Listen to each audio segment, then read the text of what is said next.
راہیل میری دوسری بیوی کے پہلے شوہر سے تھا۔ جڑواں بیٹوں کی پیدائش کے وقت کچھ ایسی پیچیدگی پیدا ہو گئی کہ میری پہلی بیوی بچ نہ سکی۔ بچوں کی دیکھ بھال کے لیے اماں فوری طور پر خیرالنساء کو بیاہ لیں اور یوں راہیل بھی ہماری زندگی میں چلا آیا۔ پہلے دن اماں نے اس کا تعارف کرواتے وقت کہا، بیٹا خیرالنساء بہت اچھی عورت ہے اور دکھی بھی ہے، تیرے گھر اور بچوں کو بہت پیار سے سنبھال لے گی، بس اپنے بچوں کی خاطر تجھے اس کے لڑکے کو بھی گھر میں برداشت کرنا ہوگا۔ اب وہ اس بزات کو بھلا کہاں چھوڑے۔ اماں کی اس بات نے میرے دل میں ایک گرہ لگا دی۔ دل کے ایک کونے میں کینہ پلنے لگا۔ راہیل بہت تمیزدار بچہ تھا۔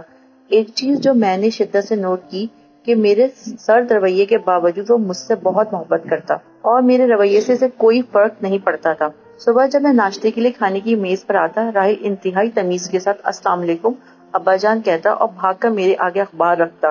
میرے دل میں لگی گرہ ڈھیلی ہوتی کہ ساتھ ہی آواز آتی، ارے بزات چل اپنی ماں سے کہہ جلدی ناشتہ لائے، میرے بچے کو دیر ہو رہی ہے۔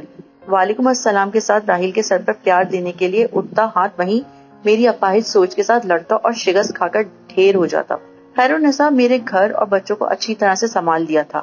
وہ بہت صابر عورت تھی، کبھی شکوہ زبان پر نہ لاتی۔ مجھے یاد ہے ایک دن راہیل اس سے پوچھ رہا تھا، امی جان بزات کیا ہوتا ہے؟ میرا پورا جسم کان بن گیا۔ میری سماعتیں شدت سے خیرالنساء کے جواب کی منتظر تھی۔ مسکرا کر کہنے لگی، جب کوئی بہت پیارا لگے اور نظر لگنے کے ڈر سے آپ بتانا نہ چاہیں تو اسے بزات کہتے ہیں۔ اس دن میں نے دیکھا راہیل بہانے بہانے سے سارا دن اماں کے ارد گرد پھرتا رہا، کبھی جائے نماز بچھا کر دے رہا ہے اور کبھی ذرا سے کھانسی پر پانی کا گلاس ان کے آگے رکھ رہا ہے۔ اماں کی آواز آئی، ارے بزات کیوں میری جان کھا رہا ہے ڈرامے باز، جا دفع ہو جا، کچھ پڑھ لے، کیا جاہل رہ کر میرے بیٹے کے مال پر عیش کرتا رہے گا؟ راہیل نے کھٹ سے اماں کے گلے میں باہیں ڈالی، چٹا چٹ ان کے گال پر پیار کیا، اچھا پیاری دادی جان کہا اور بھاگ گیا۔ میں وہیں اماں کے تخت کے پاس بیٹھا دیکھ رہا تھا کہ اماں کی آنکھوں میں ہلکی سی نور کی چمک نظر آئی اور پھر معدوم ہو گئی۔ کیسے بدقسمت تھے ہم ماں بیٹے اور کیسے خوش بخت تھے وہ ماں بیٹے۔ خیرالنساء نے بچے کے دل میں نفرت کی گرہ نہیں لگنے دی تھی اور میری ماں مجھ اونچے لمبے مرد پیشے کے اعتبار سے وکیل کے دل میں کس آسانی کے ساتھ گرہ لگانے میں کامیاب ہو گئی تھی۔ مجھے جوتے جمع کرنے کا بہت شوق تھا۔ اچھے جوتے میری کمزوری تھے۔ میری وارڈروب میں ایک سے بڑھ کر ایک جوتا موجود تھا۔ راہیل بہت شوق سے میرے جوتے پالش کیا کرتا۔ کئی بار میں نے اسے بڑی دل جمائی سے جوتے چمکاتے دیکھا اور سچ بات تو یہ ہے کہ میرا دل خوش ہو جاتا جوتے دیکھ کر۔ مجھے یاد ہے ایک دفعہ میں نے خوش ہو کر صرف اتنا کہا، واہ راہیل کیا کام کر دیا تم نے، اور اسے 500 کا نوٹ انعام دیا۔ بھاگا بھاگا اماں کے کمرے میں گیا، دادی دادی دیکھیں ابا نے مجھے انعام دیا۔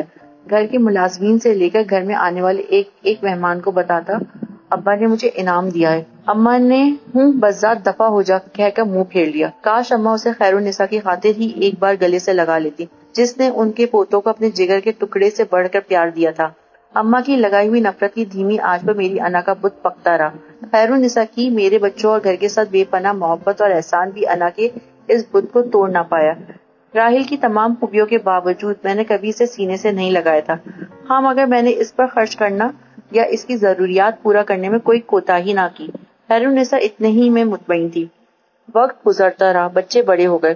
عمر اور علی میرے جڑواں بیٹے اعلیٰ تعلیم کے لیے ملک سے باہر چلے گئے۔ راہیل نے میٹرک کے بعد تعلیم کو خیر بات کہہ دیا۔ میرے بہت چاہنے کے باوجود وہ پڑھ نہیں سکا۔ سارے محلے کا لاڈلا تھا، صبح کا گھر سے نکلا شام کو گھر آتا، اکثر ہاتھ پر پٹی بندی ہوتی، جانے کہاں سے چوٹ لگوا کر آتا تھا۔ خیرالنساء نے میرے دریافت کرنے پر کہا، فکر نہ کریں، مجھے بتا کر جاتا ہے، میری اس پر نظر ہے۔ وقت نے اماں کو ہم سے چھین لیا۔ آخری وقت میں راہیل نے اماں کی بہت خدمت کی، کئی بار اپنی گود میں اٹھا کر ہسپتال لے جانے کے لیے گاڑی میں بٹھایا۔ ان کا کمزور وجود باہوں میں بھر کر کئی راتیں راہیل نے ہسپتال کے بیڈ پر جاگ کر گزار دی۔ جانے کس مٹی سے بنا تھا یہ راہیل، حالانکہ اب اس کو بزات کا مطلب بھی سمجھ میں آنے لگا تھا۔ مرتے سمے اماں کے ہاتھ راہیل کے آگے جڑے ہوئے تھے، جنہیں چوم کر اس نے اپنے ہاتھوں سے اماں کی آنکھیں بند کی اور میرے ساتھ ہی انہیں لحد میں اتارا۔ میرے دونوں بیٹے چاہنے کے باوجود دادی کی آخری رسومات میں شریک نہ ہو پائے۔ اس دن اماں کی لگائی گرہ ڈھیلی ہو گئی، بالکل ڈھیلی۔ بس ایک بار راہیل کو گلے لگانے کی دیر تھی کہ کھل جاتی، مگر انا کو شکست دینا کہاں میرے بس میں تھا۔ عمر اور علی نے پڑھائی مکمل ہونے کے بعد شادیاں کر لی اور ادھر ہی کے ہو کر رہ گئے۔ سال میں ایک بار بس ملنے کے لیے آ جاتے۔ گھڑی پر سوئیوں کا رقص جاری تھا۔ اب کے ڈانس اسٹیپ میں وقت کا پاؤں میری قسمت پر تھا۔ مجھے اپنی کارکردگی پر ایک بہت بڑا ایوارڈ ملنے والا تھا کہ مجھے فالج ہو گیا۔ چمکتے بوٹ پہننے والا پاؤں مفلوج ہو گئے۔ کیا عثمان شاہ ننگے اور ٹھہرے پاؤں کے ساتھ ویل چیئر پر ایوارڈ وصول کرے گا؟ جس انا کے بت کو میں نہ توڑ پایا، اللہ نے اسے توڑ ڈالا تھا۔ نوکروں کی فوج کے باوجود راحیل میرے سارے کام اپنے ہاتھ سے کرتا۔ تقریب والے دن اس نے مجھے اپنے ہاتھوں سے بہترین لباس پہنا کر تیار کیا، جیسے کوئی باپ اپنے بچے کو اسکول کے پہلے دن کے لیے تیار کرتا ہو، اور پھر ایک انتہائی خوبصورت کالے چمڑے کے بوٹ میرے پاؤں میں پہنانے لگا، جو کہ اسپیشل میرے پاؤں کے لیے بنے تھے۔ مجھے جوتوں کی بہت پہچان تھی۔ جوتے کسی بہت مہنگی کمپنی پر آرڈر دے کر بنوائے گئے تھے۔ ایوارڈ کے لیے میری ویل چیئر چلانے کے لیے اسپیشل انتظام، مگر راحیل خود میری ویل چیئر چلا کر اسٹیج پر لائے۔ ایوارڈ ملنے کے بعد میرے گال پر بوسہ دیا اور کہنے لگا، I am proud of you بابا۔ میں بہت بار راحیل سے کہنا چاہتا تھا، I am proud of you my son, مگر کبھی نہ کہہ سکا، اور ایک بار پھر جیت گیا۔ یہ مائیں بڑی ظالم ہوتی ہیں، ان کی لگائی گریں بہت سخت ہوتی ہیں، وقت کے ساتھ ڈھیلی تو پڑ جاتی ہیں پر کھل نہیں پاتی۔ میرے کان میں اماں کی آواز آئی، بس ذات، آج شاید میری انا کا امتحان تھا۔ ایوارڈ کی تقریب کے بعد راحیل مجھے جوتوں کی ایک فیکٹری میں لے گیا۔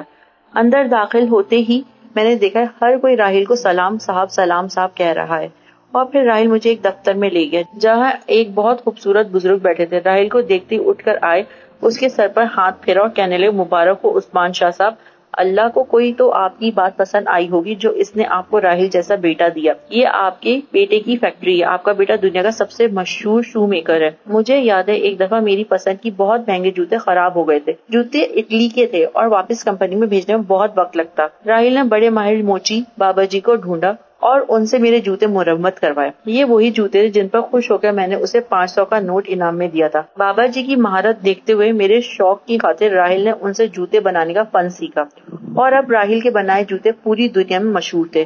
یورپ سے عمرہ راحیل کو اپنے جوتے بنوانے کے لیے بلاتے، مگر وہ مجھے اور اپنی ماں کو چھوڑ کر کبھی نہیں گیا۔ بابا جی نے ساری کہانی سنائی۔ اس وقت راحیل کی پٹی بندے ہاتھ میری آنکھوں کے سامنے آتے رہے۔ اس کے ہاتھوں میں چبھنے والی سوئیاں میرے سارے جسم میں چھید کر گئیں۔ میرے جسم میں سوئیاں ہی سوئیاں چبھی تھی۔ کون نکالے گا انہیں؟ کیا میری توبہ میرے زخم بھر پائے گی؟ گرہ کھل گئی تھی، انا کا بت ٹوٹ چکا تھا۔ میں نے راحیل کے سامنے ہاتھ جوڑ دیے، اس راحیل کے سامنے جسے اماں بزاد کہتی تھی۔ راحیل نے میرے آنسو صاف کیے، میرے قدموں میں بیٹھ گیا اور کہنے لگا، میرے سب دوستوں کے پاس ابو تھے، نانی مجھے اللہ سے دعا مانگنے کا کہتی، اور میں نے بہت بار اللہ سے دعا مانگی۔ آپ میری دعاؤں کا ثمر تھے، میرے اللہ کا انعام تھے۔ میں آپ سے محبت کیسے نہ کرتا، آپ مجھے بہت پیارے ہیں ابا۔